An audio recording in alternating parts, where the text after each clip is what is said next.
La célèbre chanteuse française s'est étalée ce mardi 11 juin 2024 des suites d'une longue maladie.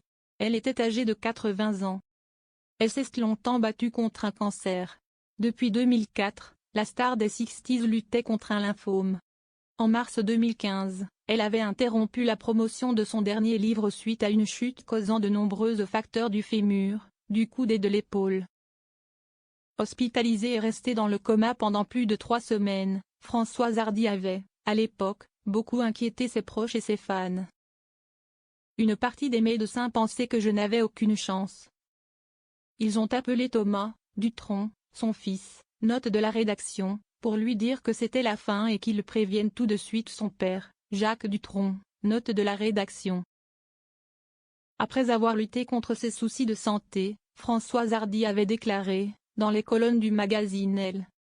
Si est très étrange parce qu'en même temps, je trouve qu'il y aurait une cohérence à ce que je meure à ce moment-là. J'ai l'impression d'avoir professionnellement fait tout ce que je pouvais faire puis aussi. Je ne suis pas dans un état physique qui me permet de faire quelque chose qui demande beaucoup d'énergie. 3 ans plus tard, en 2018, juste avant une rechute, une petite tumeur selon ses proches, Françoise Hardy se livrait à l'AFP sur sa vision de la mort.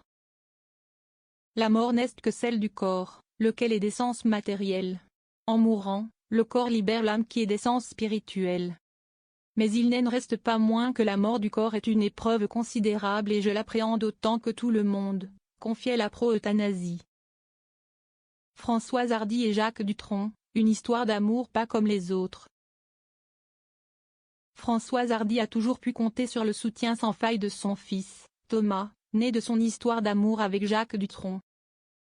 Les deux artistes se rencontrent dans les années 60 avant de se marier en 1981. Entre-temps, Thomas, également chanteur aujourd'hui, voit le jour en 1973. Séparés depuis des années, Françoise Hardy et Jacques Dutronc étaient toujours mariés et gardaient un lien particulier très fort.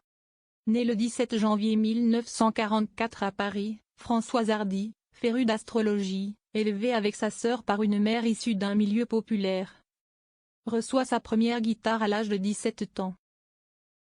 L'artiste en herbe prend ensuite des cours de chant au Petit Conservatoire de la chanson de Mireille et signe un contrat avec Vogue en 1961. L'année suivante, elle sort un premier disque. Son titre emblématique, Tous les garçons et les filles, qu'elle a écrit et composé. Succès international. Si elle écrit la plupart de ses textes, la chanteuse aura également l'occasion de collaborer avec les plus grands. Serge Gainsbourg, Michel Berger, Patrick Modiano mais aussi, plus récemment, Benjamin Biolay, Étienne Dao ou Julien Doré. Elle avait reçu, en 2005, une victoire de la musique dans la catégorie artiste-interprète féminine de l'année. De nombreuses personnalités ont tenu à lui rendre hommage à l'annonce de son décès.